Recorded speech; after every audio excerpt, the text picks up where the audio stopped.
Hello friends, ये हमारा 5th video lecture है क्लास 12 के पॉलिटिकल साइंस के फर्स्ट चैप्टर का।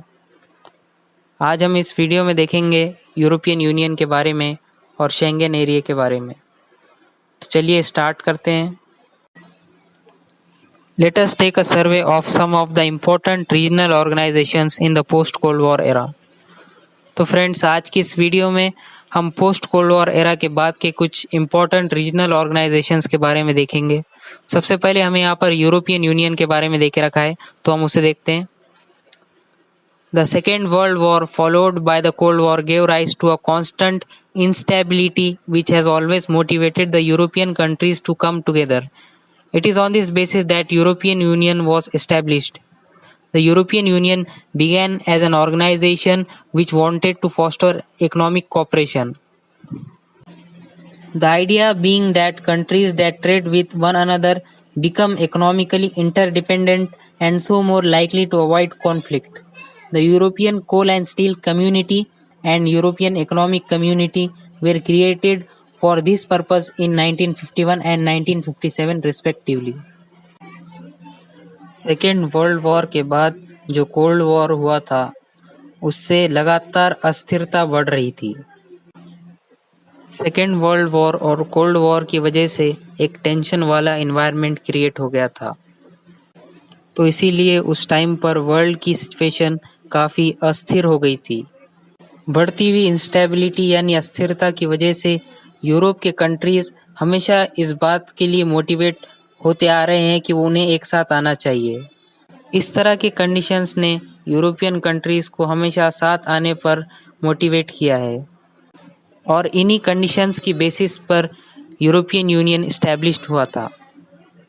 यूरोपियन यूनियन ने एक ऐसे ऑर्गेनाइजेशन के रूप में शुरुआत की कि वो इकोनॉमिक कोऑपरेशन यानी कि आर्थिक सहयोग को ज़्यादा बढ़ावा देना चाहता था।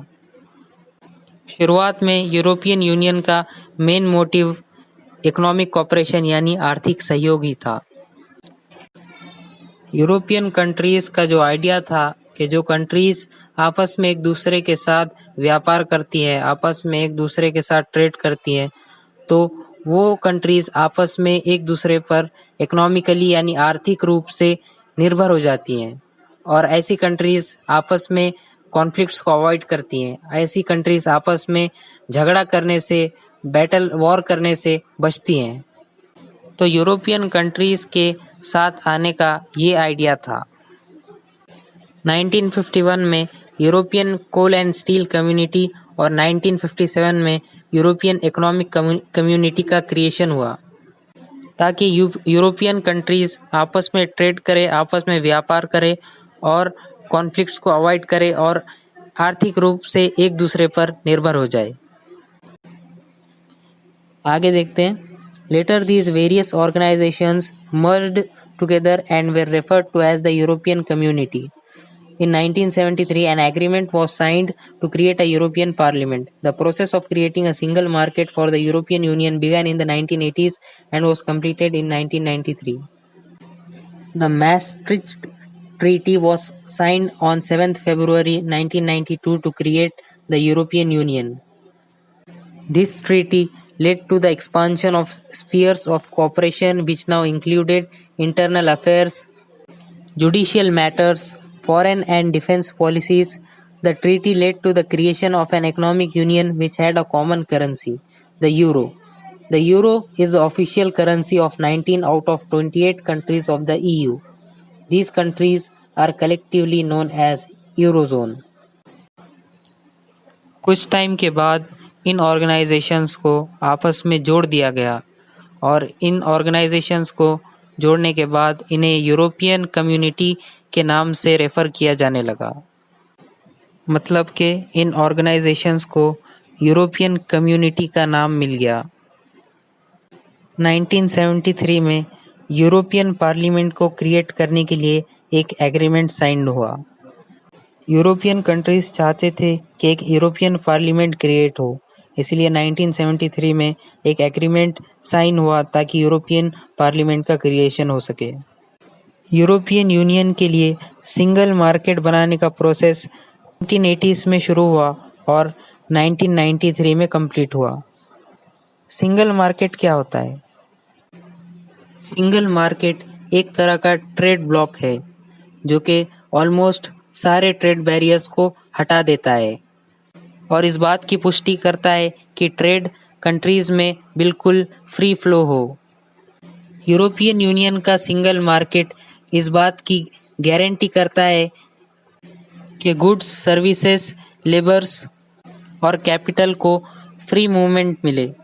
मतलब कि कोई कंट्रीज आपस में ट्रेड करना चाहते हैं तो उन्हें किसी तरह के ट्रेड बैरियर का सामना ना करना पड़े और उन्हें पूरा फ्रीडम हो व्यापार करने के लिए, ट्रेड करने के लिए। यूरोपियन यूनियन के कंट्रीज सिंगल मार्केट पॉलिसी होने की वजह से आपस में फ्रीली और इजीली आपस में ट्रेड कर सकते हैं। उन्हें किसी भी रेस्ट्रिक्शन का सामना नहीं करना पड़ता। तो यूरोपियन यूनियन के लिए सिंगल मार्केट बनाने का प्रोसेस 1993 में कंप्लीट हुआ। 7 फरवरी 1992 को मैस्ट्रिच ट्रीटी साइन हुई ताकि यूरोपियन यूनियन का क्रिएशन हो सके। इस ट्रीटी की वजह से कॉपरेशन मतलब सहयोग का क्षेत्र काफ़ी बढ़ गया था। इस ट्रीटी की वजह से कॉपरेशन का क्षेत्र काफ़ी बढ़ गया था। अब कॉपरेशन मतलब कि सहयोग में कुछ चीज़ें आ गई थी। फॉर एग्जांपल जैसे कि इंटरनल अफेयर्स, जुडिशियल मैटर्स और फॉरेन और डिफेंस पॉलिसीज़। इंटरनल अफेयर्स का मतलब है आंतरिक मामले, जुडिशियल मैटर्स का मतलब है अदालती मामले या फिर न्यायिक मामले और फॉरेन और डिफेंस पॉलिसीज़। मतलब कि यूरोपियन कंट्रीज़ अपने आंतरिक मामलों में एक दूसरे का सहयोग करेंगी और साथ ही साथ अदालती मामलों में यानी कि जुडिशियल मैटर्स में भी एक दूसरे का सहयोग करेंगे और फॉरेन और डिफेंस पॉलिसीज़ मतलब कि विदेश और सुरक्षा के पॉलिसीज़ में भी एक दूसरे का काफ़ी सहयोग करेंगे। तो मैस्ट्रिच ट्रीटी की वजह से यूरोपियन यूनियन के कंट्रीज़ में काफ़ी ज़्यादा सहयोग मतलब कि कॉपरेशन बढ़ गया था और इसी ट्रीटी की वजह से एक इकोनॉमिक यूनियन का भी क्रिएशन हुआ। मतलब कि एक आर्थिक ग्रुप का, एक आर्थिक संघ का भी क्रिएशन हुआ और उस इकोनॉमिक यूनियन की एक कॉमन करेंसी थी। मतलब कि सब कंट्रीज़ की एक ही करेंसी होंगी और उस करेंसी का नाम था यूरो। यूरोपियन यूनियन के 28 में से 19 कंट्रीज़ की ऑफिशियल करेंसी यूरो है। मतलब कि 19 देशों की करेंसी जो ऑफिशियल करेंसी है वो यूरो है और जिन कंट्रीज़ की ऑफिशियल करेंसी यूरो है उन सब कंट्रीज़ को मिलाकर यूरोजोन कहा जाता है। आगे देखते हैं। The process of European cooperation began as a purely economic union and evolve into an organization dealing with various policy areas like climate change, environment, health, external relations, and security and migration. European cooperation के process की शुरुआत एक economic union के तौर पर हुई थी। मतलब कि जब यूरोपियन कॉपरेशन स्टार्ट हुआ था तब वो इकोनॉमिक इश्यूज पर ज़्यादा फोकस कर रहा था और उसका इकोनॉमिक यूनियन भी हुआ था। मगर जैसे जैसे टाइम गुजरता गया यूरोपियन कॉपरेशन सिर्फ इकोनॉमिक इश्यूज तक ही सीमित नहीं रहा बल्कि दूसरे एरियाज में भी डील करने लगा जैसे कि climate change, environment, health, external relations, security और माइग्रेशन। शुरुआत में यूरोपियन कॉपरेशन एक इकोनॉमिक यूनियन के रूप में काम कर रहा था। मतलब कि यूरोप के कंट्रीज आपस में इकोनॉमिक कॉपरेशन कर रहे थे, लेकिन जैसे जैसे टाइम गुजरता गया वैसे वैसे यूरोपियन कंट्रीज़ ने आपस में कई दूसरे एरियाज़ में भी कोऑपरेट करना शुरू किया। फॉर एग्जांपल क्लाइमेट चेंज, जब क्लाइमेट चेंज होता है तो कंट्रीज़ आपस में एक दूसरे को कोऑपरेट करते हैं। कोई नेचुरल डिज़ास्टर आता है तो कंट्रीज़ एक दूसरे को आपस में कोऑपरेट करते हैं और बहुत सारी चीज़ें जैसे कि health, external relations, security and migration. तो इन सारी चीज़ों में यूरोपियन कंट्रीज़ आपस में एक दूसरे का कोऑपरेशन करते हैं, आपस में एक दूसरे का सहयोग करते हैं। यहाँ पर हमें एक बॉक्स दे के रखा है, हम उसके बारे में देखते हैं। The euro was launched in the world money market on 1 January 1999. It became the unit of exchange for all the EU states except the United Kingdom, Sweden and Denmark. the geographic and economic region that consists of all the EU countries that have fully incorporated the euro as their national currency is known as the eurozone. तो इस box में हमें euro के बारे में देके रखा है। 1 जनवरी 1999 को वर्ल्ड मनी मार्केट में यूरो का लॉन्च हुआ। मतलब कि वर्ल्ड मनी मार्केट में सबसे पहली बार यूरो 1 जनवरी 1999 को आया। यूरो यूरोपियन यूनियन के सारे कंट्रीज का यूनिट ऑफ एक्सचेंज बना, सिर्फ 3 कंट्रीज को छोड़कर। वो 3 कंट्रीज है यूनाइटेड किंगडम, स्वीडन और डेनमार्क। वो ज्योग्राफिक और इकोनॉमिक रीजन जो फुली ईयू कंट्रीज का हो और वो सारे कंट्रीज ने यूरो को अपनी ऑफिशियल करेंसी मान ली है, तो उस सारे एरिया को यूरोजोन कहा जाता है। मतलब कि वो एरिया जिसमें यूरोपियन यूनियन के कंट्रीज हो और उन कंट्रीज ने यूरो को अपना ऑफिशियल करेंसी मान लिया हो, तो उस एरिया को यूरोजोन कहा जाता है। यहाँ पर हमारी बुक में यूरोजोन कंट्रीज का एक मैप देके रखा है, हम वो देखते हैं। देखिए इस मैप में लाइट पिंक कलर में ईयू मेंबर देख के रखा है, मतलब यूरोपियन यूनियन का मेंबर देख के रखा है जो कि यूरोजोन में मौजूद है, और डार्क पिंक कलर में वो यूरोपियन यूनियन का मेंबर है जो कि यूरोजोन में प्रेजेंट नहीं है। For example France, Spain, Germany, ये सब कंट्रीज यूरोपियन यूनियन के मेंबर्स है और यूरोजोन में आते हैं, मतलब कि इनकी करेंसी ऑफिशियल करेंसी यूरो है।